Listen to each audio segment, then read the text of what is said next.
Welcome to a new episode of These Go to 11. Let's turn it up.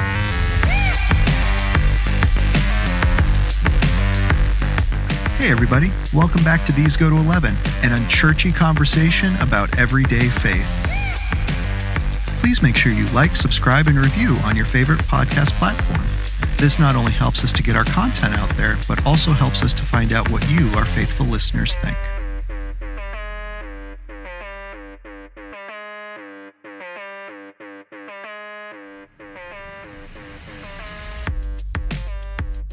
Ladies and gentlemen, welcome back to These Go to 11. Once again, I'm Nathan Bell.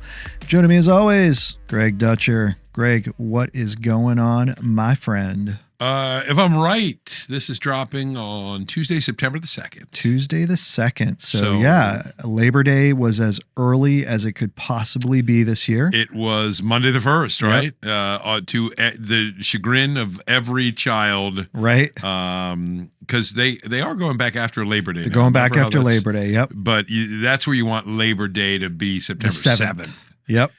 Which last year, right? It might have been last year. But did they go back in August then? I don't remember. But it may have been. I'd have to go back and look. But yeah. And dude, I used to think of September as, it's time to get our light jackets. Oh, no, it ain't, bro. It's going to be hot. No, that's only if you're in New Hampshire. I was going to say, dude, if you're in a sane weather state like New Hampshire, the beautiful New Hampshire, here, hot, muggy, sticky. And dude, it's been like that. People have heard me say that 100 times, but I believe. My parents always say that. I've never really gone and checked that September 15th, 1970, my arrival date was, my dad always says the hottest day of the year. It may not have been, but it was up there. Right. It was hot. And I have always told that little story that my mother made a comment about how comfortable the air conditioning was because their little row home in Sedonia, Baltimore at that time, had no air. Right. And so my mom said, "Oh, it's so wonderful." And the doctor heard that and told one of his assistants or one of the nurses, "Let's let Mrs. Dutcher stay here. Miss Dutcher, how would 3 more days work? Just you can have the air." Yeah, I don't think it's like that anymore. No. Insurance companies generally aren't wanting to keep you there 3 days. Right. Enjoy the air conditioning. Their boot is on your backside. Right. As you're trying to get the baby in the car seat before you're out in your time window. But well, dude, it's hot. Over a year and a half ago now, I had my heart attack. Yeah. Went in Wednesday night. Wow. Right. Wednesday night, 10:45 is when I went in and was in the emergency room, 10:45. And by Friday at just before 8 o'clock, I think it was like 8:30 or something. Yep. Maybe it was like 8:15. I was checking out and going home. Great. So under 48 hours. Under 48 hours. Yeah. And so it's just crazy. Well, dude, it was just a little itty bitty heart attack. Right. Just a little blockage. Yeah. Right. Dude. But yeah, wow. I mean, it's like that with everything. Like, I talk to people who go in for an appendix. I mean, I remember when I was young, if one of my friends went in because they had an appendix taken out, they were out for like a week. Oh yeah. And now it's like a couple days and it's like, dude, it really has changed. And yeah. I'm not sure for the better for whatever that's worth. Right. But you are, it's the way the system works. It's you're in, you're out. There is money to be spent and, right. When it's not money to be made, right, and money to be spent, we're going to move quickly. But my overall point, September, I've learned, is hot. If you get I don't really start looking at those cool days till mid-October. I'm sorry. I think that's right. Yeah. And let's be real, here in Maryland, even that can sometimes be a little. Oh yeah. A little early. Yeah, dude, I feel like we had a Halloween in recent history. Oh, yeah. That was like really hot and muggy. Do you remember that? Yeah. Yeah. Like it was summery. I'm like, oh my goodness. Like normally you think Halloween, a fire pit, hot cider, people coming to your door, and you're like, oh my gosh, it's just muggy and miserable. I mean, I think that's pretty rare, but it can happen. Yes. So, I always feel for kids that go back, and I've only got one now that's still in the K through 12. Yep. Ella's starting 11th grade. Yep. And Sam is going to be finishing up her grad program, and January. Yep. It'd be her last residency. She did the same program I did, about 6 months behind. And Ben's going to start law school at University of Maryland. Yeah. He's going to live with us because all of Maryland's grad schools, with one or two exceptions, are in the city. Yeah. So we just said, Ben, just save some money, live with us.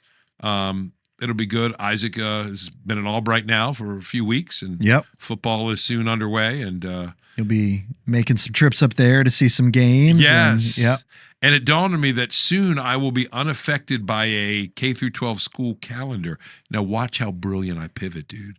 You, however, my friend, are going to be much more affected by a K through 8 calendar, because, dude, have there been some changes in your life? There have been some changes. And so before we actually get into that, and I just for people's reference, this is kind of an update for you and I. Oh, yeah, we're going to talk about summer. We're just going to be talking about, what we did throughout the summer. We're going to be doing an update for the fall. Yep.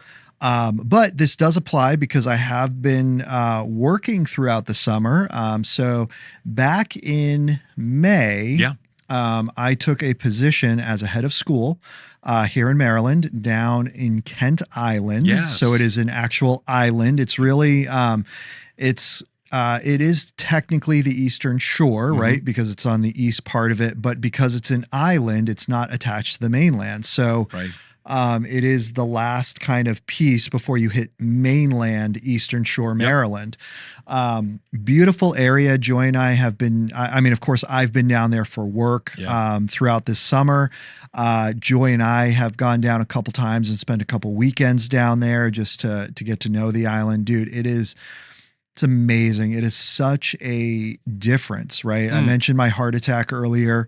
One of the things that Joy and I have been talking about is just needing a different pace. Yeah. And it sounds weird to say I need a different pace and I'm going to become a head of school. Well, but it's all in your location, right? And island life, it doesn't matter where you are. Island life is still island life. Yeah. And people are, for the most part, in no rush. They're in no hurry. Yeah. And so the pacing of things that are going on down there has just been great. Wow. It's not to say that there haven't been complications, there haven't been issues and things like that, but just being able to breathe and being able to kind of step back and just say, all right, we'll do it. Yeah. We'll get to it when we get to it. It'll get done. Has been great. I've loved every minute of it. Everybody is still super excited for me to be down there. I'm super excited to be down there. I keep telling everyone, this is the honeymoon phase. Just wait till like December when I'm making a decision that you're not happy with. Yes. And then, the rubber will meet the road at that point. But it's been great. One of the things that I've had to be reminded of is that for so many years, right, you've got to go to someone to get approval. And having to be reminded that, oh, I'm the person that gives the approval for things. Now, dude, you just have to worry about joys. Right. But, dude, that's a lifelong pursuit, my friend. Yeah. That ain't going anywhere. Yeah. Right. Right. That's not about joy. Right. That is about marriage, getting the partner's approval on something you want to do. That's a whole other thing. But, dude, no, I think, Nathan, let me just brag on you a little bit, my friend.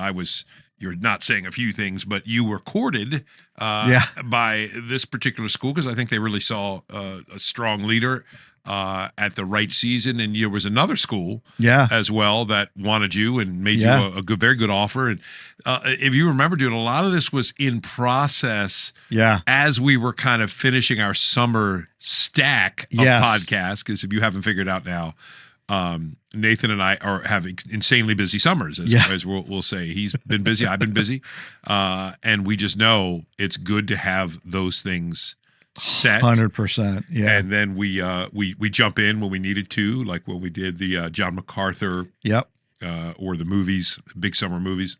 Yep, we come out of summer hibernation for a brief bit. Yep.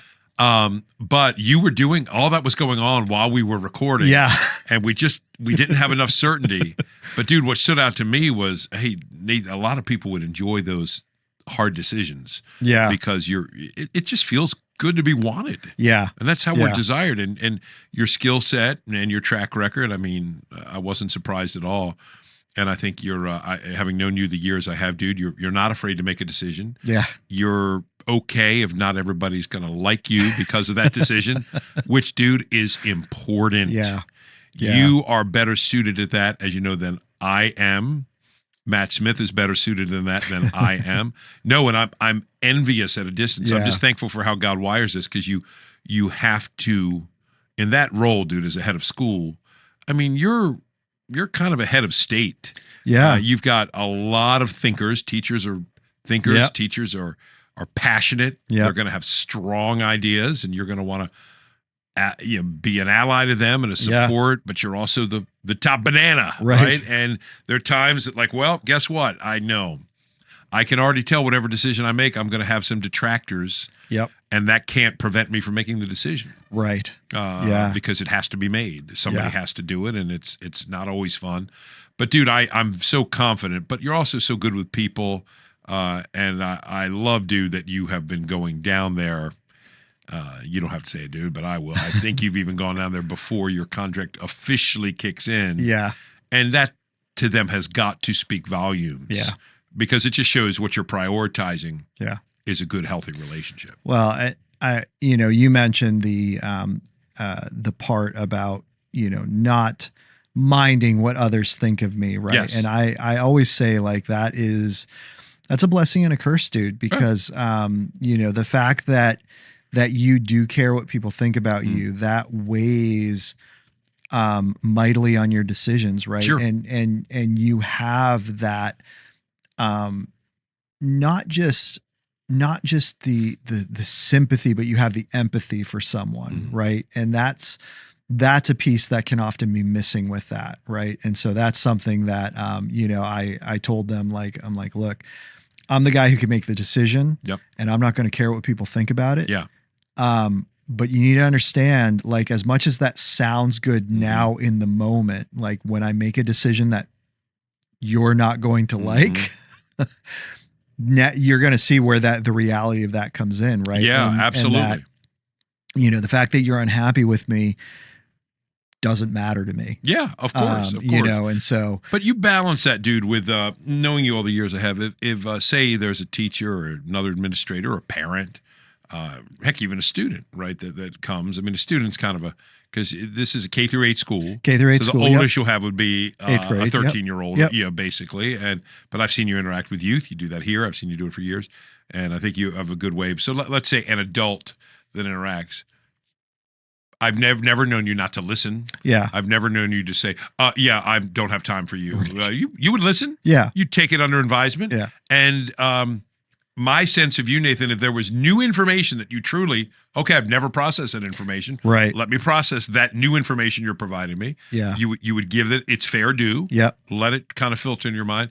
If it's information you have thought through, you're going to listen, say, I understand, repeat back, is this what I'm hearing? Yeah. And essentially just communicate. And that has already been factored into my decision. Yeah. I was well aware of the potential, consequences, benefits of this. And I think, dude, you're I know, having been in Christian schools, not as long as you, but, for a good solid decade. Yeah, absolutely. And touching on briefly in an administrative role. Wow. This is crazy. To which I always remember, dude, you knew I wasn't supposed to be an administrator when a group of students reminded me recently that are now like in their 30s. I don't even remember this, that I came into the library one time, 2003, early internet, and they're watching it was some video. It was pre-YouTube. I don't think YouTube was like till 2007 or something, right? Yeah. But it was some viral kind of video, whatever that looked back then. Maybe it was 2004. Yeah. And it was something, and it was a little crass. There was a little bit of salty language in it. They didn't know I had walked into the library, and they were watching it. I don't remember saying this, but they swear that I said, it wasn't pornographic. It wasn't, right. But kind of late night, Jimmy Fallon comedy that was a little, maybe dark or something. And they said that I said, guys, I'm going to need you to shut down that computer and go back to your desk and do your work. And they said, and I'm also going to need you to send me that link. And I thought, yeah, I probably should not be a Christian school administrator. So I made that decision years ago and have never gone back. But dude, I see you as a visionary. I see you. You've already talked about some of what you've seen. Yeah, you've assessed. But the most important thing, dude, is build the connections. Yeah, right? Yeah, and try to let the teachers know hey, I am for you. Yeah, because you are for the mission of this school. Yep. So your ultimate thing is you're for. Yeah. And sometimes to be for, you do have to be a little bit against. Yeah. I know it sounds kind of, it's like, because I'm for this and you are too. Right. I know we don't agree, but I got to go this way. Yeah. So I'm excited to hear how it plays out. I'm looking forward to it. I'm super excited about it. One of the things that you and I have talked about and that I've just seen to be so true, right, is it's the building of the relationship. Yeah. Right. You gain so much capital with people when you build those relationships. To the point where, somebody disagrees with a decision you make, right? And so then the question is, okay, you disagree with me, but do you trust me? Right. You might not make the same decision that I'm going to make, and that's okay. But do you trust me enough to allow me to make this decision, to follow me in this decision, and we're going to work together through this decision? Yeah. And that's where the relationship becomes so important. Yeah. Right. And it doesn't matter if you're talking about being a pastor with a congregation. It doesn't matter if you're an administrator in a school. It doesn't matter if you're trying to share Christ with a neighbor. Right. Those relationships are what give you the capital to be able to rise and let's be real, even fall, because you are going to fall. You're going to mess up. Yeah. Right. And so when you mess up, just having that capital there to be able to say, so good, man, yeah, I'm sorry. I shouldn't have made this decision. I did, and if it's something that directly affects someone, right, will you forgive me? Yeah. And if it's something that doesn't have that direct impact, just, coming out and just admitting it, right? It's messed up. Nice to hear a leader say that. Yeah. Honestly, I'm surprised, particularly in Christian environments. Yeah. Why that wouldn't be more common. Yes, I do understand the argument. If your leader is constantly apologizing, then what that could suggest is your leader is constantly making mistakes. Right. So a leader that is constantly making mistakes, needing to, is this the right role for him or her? Right. Maybe this isn't where they're gifted because they're making. So, okay, I get that. Sure. But I just mean I expect, as sinners saved by grace, in the normal course of human events, to quote some declaration language, I expect that mistakes will be made because we are imperfect people. Yeah. So whatever that, from time to time, hey guys, I made a call with the information I available, and looking back, I regret it. I've said that, dude. It's liberating to say it. Yeah, 100%. We should have opened much sooner than we did when we came back from COVID. I think we were like that in Harford County where we are, dude. We were like the next to last church. Yeah, that opened, and I knew some other pastors that I respect and trust. They opened, and we definitely erred on the side of caution. And so I've told people now, because we did lose a few people. Yeah, because we tried to open in November, and then we came back. Or then we did 3 Sundays. It was really poorly attended. I think we should have just done 1 service instead of 2. Yeah. Because a lot of people weren't ready. And then there was a big spike around Christmas. We shut down again. Right. And I think some people at that point felt, having missed church for the better part of a year, kind of yo-yoed. And so when I've had the chance, I've told people that were here and people, hey, just to let you know, it was an elder team, but I am the senior pastor as well, and I wish I had pushed us to open sooner. Sure. And there was some elder voices that wanted us to open sooner. Yeah. So we voted and we kind of worked through it. But I'm thinking, what potential loss is there? Right. And saying, sure, looking back, I would do it differently. Yeah. To me, I think you're right. It builds trust. Yeah. Hey, Nathan is not covering something up. Right. He's not insecure. to me, you're very secure. Which, yeah, I'm a sinner, so I'm going to make mistakes. Right. The point is, when I make them, I want to own them. I want to show you that I've learned from them. And and the next time, now, guys, remember when we hit this issue last spring? Yeah. Let's not do that this time. Right. That's why. And you're building vision and momentum. And most people are reasonable, and I think hear that and want to get on board with it. Yeah. So, well, it's funny. I had an interaction with my admin team, and we had just finished a meeting, and they were kind of out in the hall. I was in the office, and they were out in the hall talking. And one of them was just joking around and like, oh, what was that about Nathan? Saying it loud enough for me to hear. And I piped up and went out. I was like, man, that Nathan, he's a total douchebag. Like I can tell you stories. And they just started laughing. And I was like, you know what? It's the first thing I tell, not my middle schoolers, but my older students. Like I walk into class with my 11th graders and I just say, guys, I just want to let you know, Mr. Bell's a douchebag. Oh my goodness. And like it arrests their attention, but it's for the purpose of being like, guys, no. It's the reality, right? This is how our righteousness is described in Scripture, right? If anybody's ever bothered to think about that translation, that's literally how our righteousness is described. Filthy rags, but not just filthy rags, no, right? No, I know, and that's that is that is sedentary napkin language. Yeah, to put there's no way to put a fine point on it. Yeah, well, dude, it's to me the scuba thing, right? In Philippians, right? Paul considers all these things crap, right? We could say more. No, dude, but I love your heart there to build that, because there's a line. Yeah, hey guys, I'm just charged with this task, and I'm honored to be given that position. Yeah.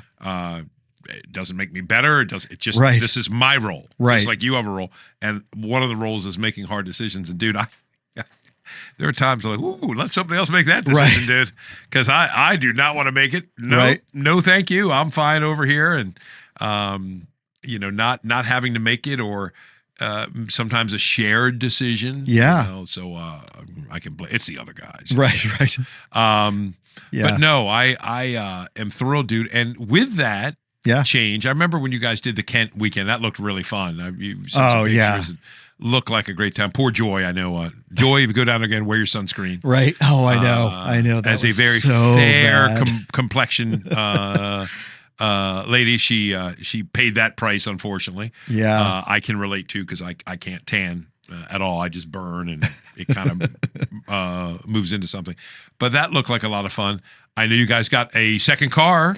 We did. Because you're not going to be able to pull off you going an hour. No. Joy going to her school with one car. No, we've it's been interesting because throughout our marriage, we oftentimes have had, believe it or not, one vehicle. I would actually say the amount of times that we've had 2 versus 1 has probably been equal in the we just celebrated 21 years back in August. 21 years that we've been married, that amount of time that we've had one car versus 2 has probably been shared equally amongst those 21 years. Yeah. And so we are, for the past 5 years that we were at Redeemer together, we only needed one, and we only had one. Yeah. Yeah. And it worked, right? I mean, there were inconveniences. She was up here every Monday and Tuesday when you and I were podcasting, and then with youth group. But, and we would talk about, we had coworkers who lived, literally they would drive past our house. Yeah. And so, the conversation of, hey, do you want to just go home with them? No, I'll come up, and, she would get work done, and, it worked out. Often that work was straightening and cleaning my right. house. That might have happened. Yes. And you remember maybe one of the most awkward conversations I've ever had with any person, particularly a woman, a Christian, my good friend's wife, Joy. That whole stack of pantyhose in the third drawer is, for some reason, Matt left them all on my desk because he used them for some youth group event. Where you put the stocking on your head, you got the egg. And I'm like, Joy, I promise I'm not changing in there. Right. I realized when she went through it, I was like, she's probably like, no judgment. No. I want you to make a proper judgment. those were in there because I was too lazy to throw them out or give them somewhere. What she did, but I remember thinking, yeah, and maybe some messy candy wrappers, which I don't think surprised her, that kind of stuff. But she was like, Greg, I've known you for years. I'm not surprised by anything in your drawers. But that one, I thought, wow, that might require some explanation. But anyway, dude, man, losing myself on that. Oh my word. That is good. And dude, on the personal front, you did a nice little circle up north. For some vacation. That sounded like a great trip. Oh, dude, my heart has always been in New Hampshire, and it was great because for years I know talking to you about it, right? Like you didn't quite get it, right? It was just we were there. Beautiful. And then last year you were able to go up there, and I remember you coming back, and it's like just I understand now. Dude, it's gorgeous. I understand now. Totally gorgeous. So we were able to go up there and spend a nice about 10 days up there visiting with friends and family and getting to do some things that Joy had not done before. Some things that I had actually not done before. So Loon Mountain is a pretty big ski resort area up there. And during the mountains in New England can really only survive if they have other things going on throughout the year, right? I mean, as much as it does snow up there, you have seasons that you don't get as much snow or whatever. And so, in order to keep paying the bills, they have other things that go on. And so Loon has a gondola, one of their lifts that goes up to the top of the mountain, and you can pay $31 for the day, and you can ride it up and down as many times as you want between 10 in the morning and 4:30 in the afternoon. 4:30 is the last one down. Mm-hmm. And if you're up at the top, then you got to hike back down. Yeah. So Joy and I took my mother and my brother and sister-in-law, and we all went there and spent the day there. And they have this really great area. You go to the top of the mountain, and they have this observation tower at the top of the mountain that you can climb up and look over. And they have in the observation tower, when you get to the top, they have this picture board of all of the surrounding mountains, so you can know you're looking at a particular direction and know what you're looking at. Yeah. And then you kind of come down from the observation tower. They have a little bit of an observation walk around the tower and around the top that again, same type of thing where they identify wildlife and things like that you might see in this area. Yeah. Next to their little restaurant, they have this outdoor deck where you can overlook and see Loon Pond and kind of the rest of the resort and things like that. Yeah.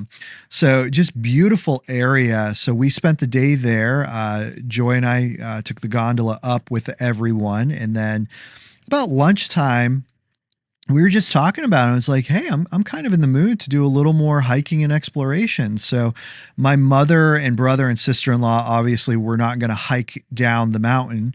But Joy and I were kind of like, well, let's see how long it takes to do this. So about an hour, did it in just over an hour, hiked down the mountain, took the gondola back up, met up with everyone again. And then we all took it down, went to my brother's campground, and we showed you the video of us jumping off the train trestle bridge. Yes, your death-defying jump, which I would do if it was about, I was going to say 3 feet less, but I think I'm just going to say just 3 feet. And then maybe I consider only 3 feet. Yeah, not the fit. How high was that, dude? It was probably about 30. Oh, my goodness. Yeah. Nope.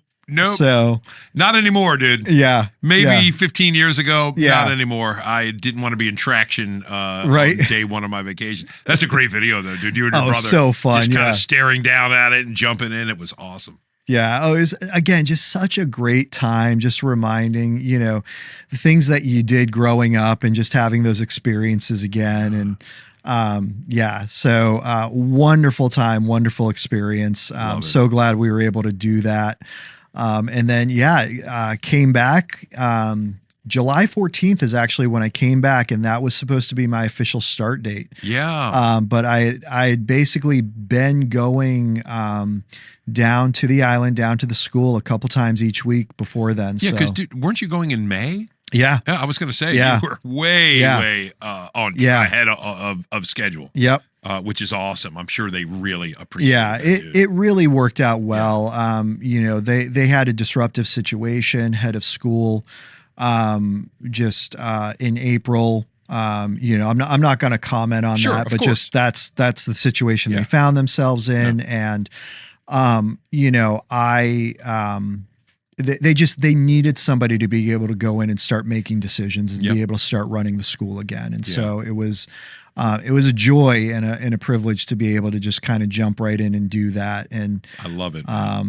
So super exciting. So a lot of change, but really, really glad for that. And you guys, you've had a really, it's been like a good summer, I know, but there's been some change, right? You finished your residency. Dunn Wilkes, dude, that it's hard to believe because, when you're in it, it feels like it's just life. Yeah. And it's over. It was very sad. Our final week in June. Yep. Love my residency friends. So there were some very teary goodbyes up there because it's hard to explain. Like when we think about it, we spent essentially about 45, if I'm doing the math, days together. Yeah. Over 2.5 years. Yeah. But those days are meaningful days. Right. And then there's a bunch of Zoom calls and text, and we've got our GroupMe thread or WhatsApp thread, I think. And where there's even as we were starting to, there's a couple coming in. Yeah. About things. So I am going to do one more task, dude. I will not be here this coming Sunday. Okay. The 7th. Yep. Because I'm graduating from the stage, which I'm more or less doing because of my buddy Terry. Okay. Yep. Who's in the program, who's a lawyer. He didn't graduate from law school, which his wife was always disappointed about. I think it was they had really young children. Okay. At the time, and he was still working as a New York State trooper and just had a lot, and he just didn't do it. Yeah. So he kind of reminded me I wasn't going to do it this summer. He goes, "Come on, Dutch, remember you said you would do it with me?" And I was like, "Oh yeah, I think I did say that." So I told Lisa, and so that's going to be on the 7th. This is coming up.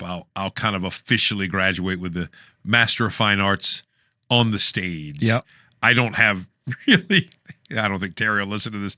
I have no desire to do it. Yeah. But Terry's he's become a great friend. Yeah. Yeah. And a couple of the other, Jillian, Angela, I'm thinking of some other people in my group that are doing it as well. Yeah. So it'd be good to see them. Yeah. Just see them again.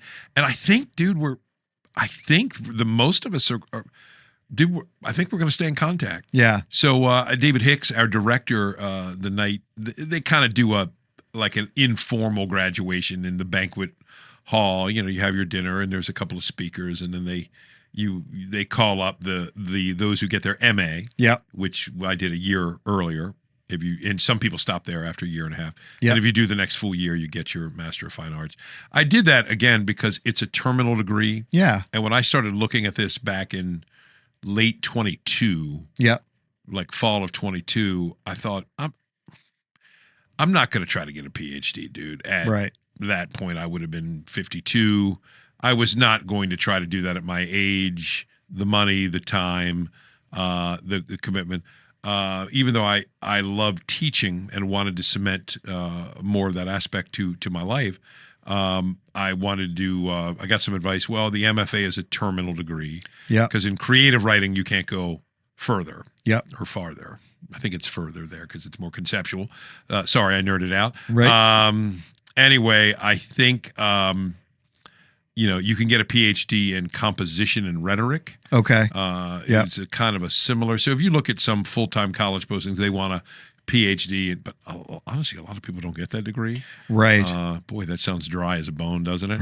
And creative writing, you can get your Master of Fine Arts. So anyway, that was a big moment. Mm-hmm. And David Hicks, as I was saying, we're all up there in the front holding our little certificates, essentially, because they don't have the diplomas ready then. And he did ask us, he called out the new class, the 501s, they call them, the foundational. And he said, "Hey, 501s, look at this group. And he sort of asked us, he goes, guys, tell him it goes fast, doesn't it? And we were like, it really does. Yeah. It doesn't seem like it. Yeah. Because you're going to be overwhelmed at times with the deadlines and the writing and all that. But it was fun. So that was meaningful. Yeah. Dude. And then my much different than you. I'm, pastoring, which I love being here at CFC. I love doing this with you. Yep. I love that this is, just for those tuning in, we really do consider this podcast. I know this episode in particular is a little more biographical. Yeah. Intentionally so. Yep. Kind of a placeholder because we want to relate to you as people. But we view this in many ways as a discipleship arm of the church. Yeah. Because by us talking, Nathan, and exploring topics that we don't get to cover on Sunday mornings, with a lot more application, often guests and authors, and just, what about this? What about these gray areas? Right. I love doing that. Yep. In terms of my role, I've kind of made a swap this year, dude. I'm not teaching at Towson, as you know, in the fall. Yeah. I've consolidated things at HCC. Yep. Which makes life a lot easier. Yeah. For my role here at the church because it's 10 minutes away. Yep. And not really doing public speaking anymore, but doing English. Yeah. Largely composition courses and that sort of thing.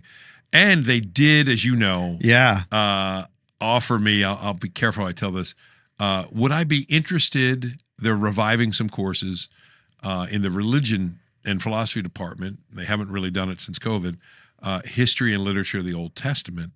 And they were like, would you be interested in that? I'm like, would I be interested in that? Oh my goodness.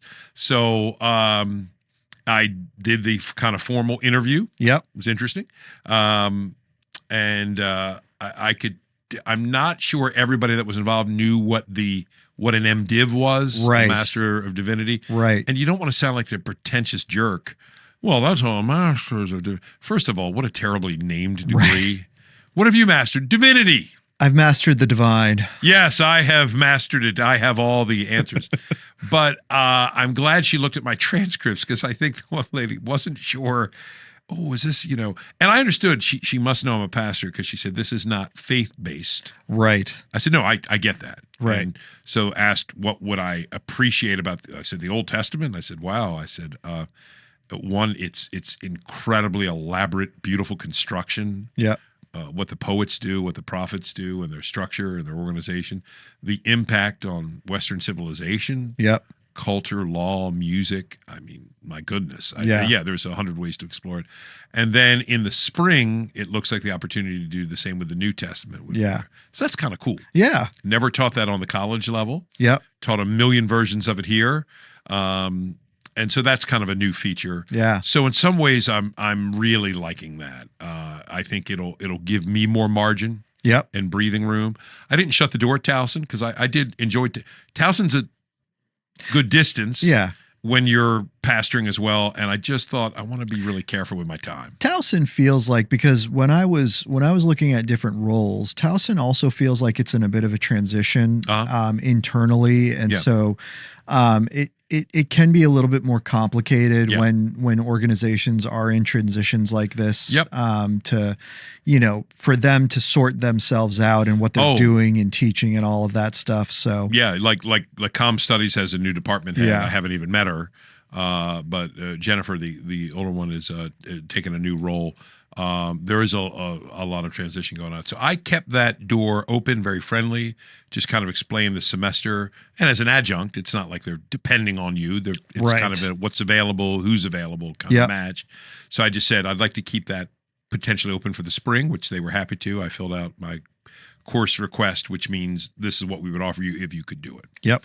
So that's kind of my fall. And then it's just getting, I'm looking forward to seeing Isaac. I don't know if he'll get any playing time as a freshman. Yeah. We're just beginning to learn the Albright culture, and that's going to be fine. We're going to see games anyway, whether he plays or not. Would obviously be a little more fun if we had a little time out there on the field. Right. Cheer on number, whatever he's going to be.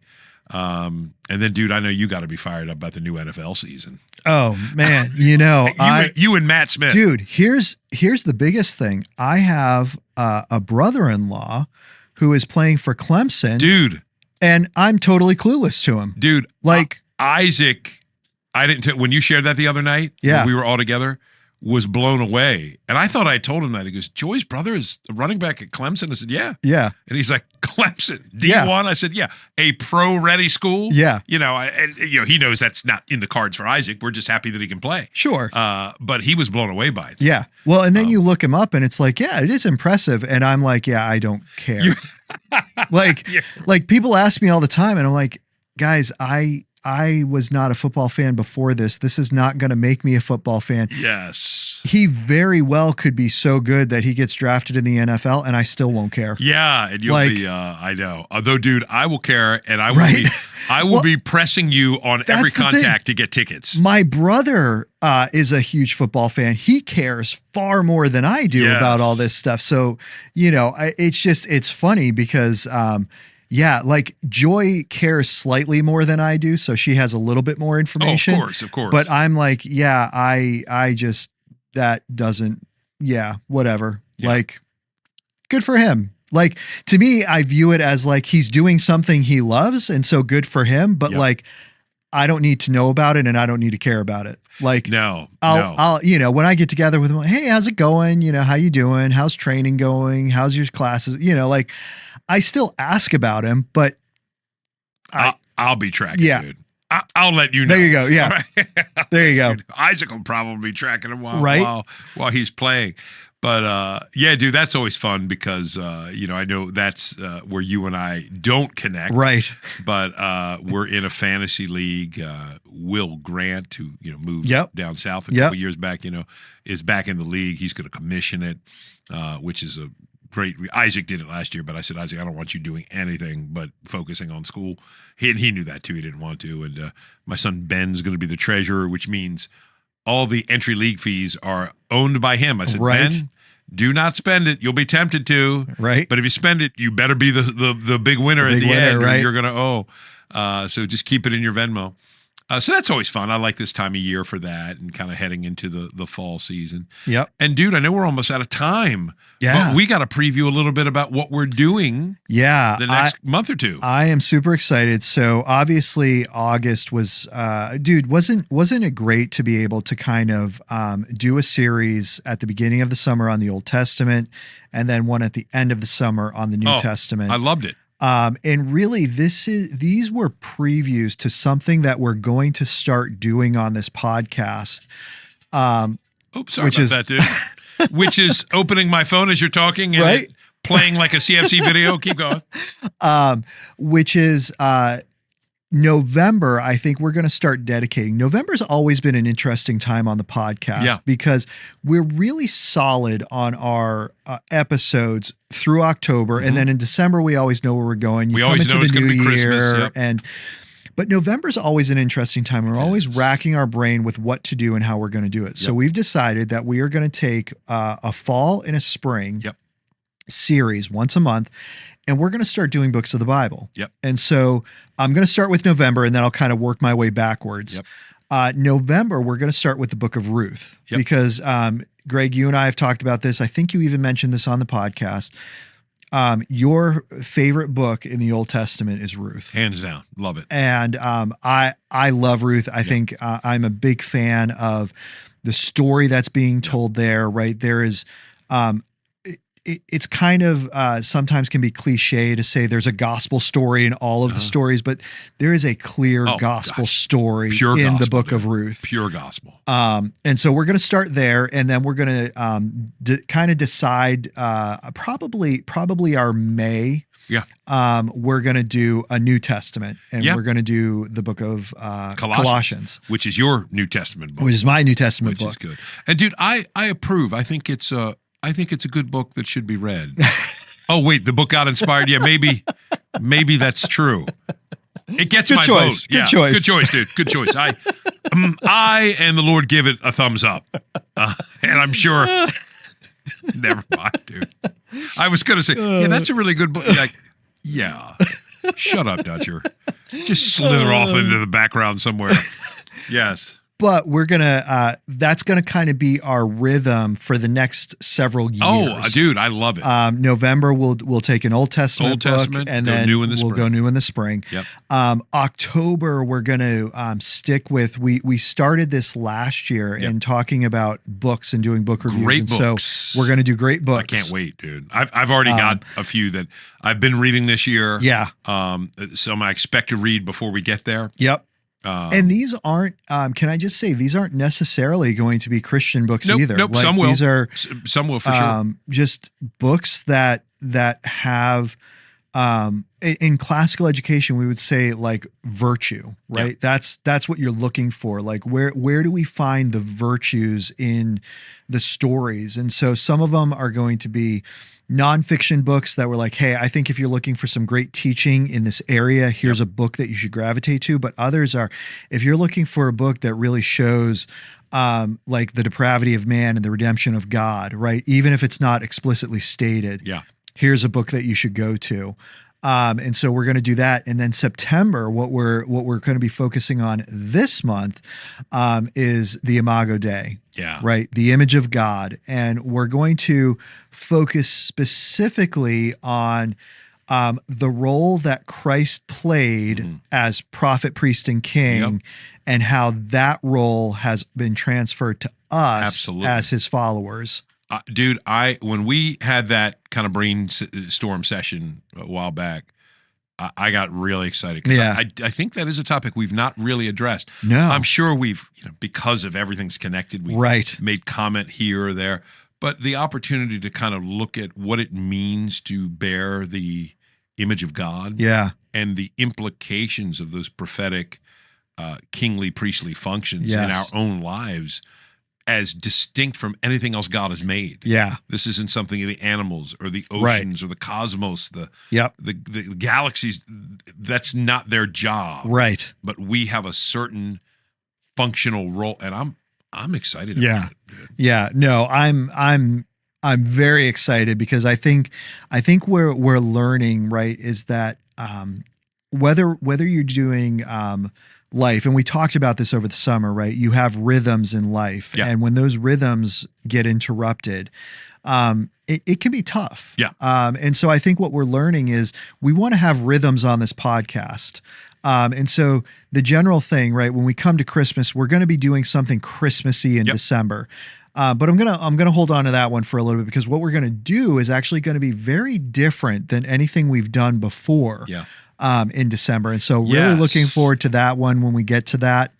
Yes. But we are, we're finding those rhythms for us and integrating these 1 month kind of studies that we're going to do on these books of the Bible, taking our October to really look at great books and why you should read them, I think is going to really help to serve not only us and our mental faculties and how we're planning the podcast, but also you, our listeners, and expectations for what can be coming up. So dude. Oh, I'm stoked, man. All right, I'm stoked. It's gonna be a good fall, dude.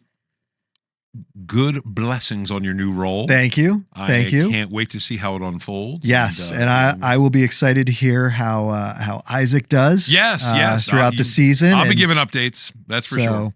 My friend, until the next time. Yes, sir. We just rock the Casbah. Thank you again for listening to These Go to 11, an unchurchy conversation about everyday faith.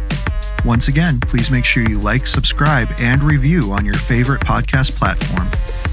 And if you ever find yourself in the Forest Hill, Maryland area, please feel free to stop by at 135 Industry Lane, and you can get all of our service times and information at christfc.org. These Go to 11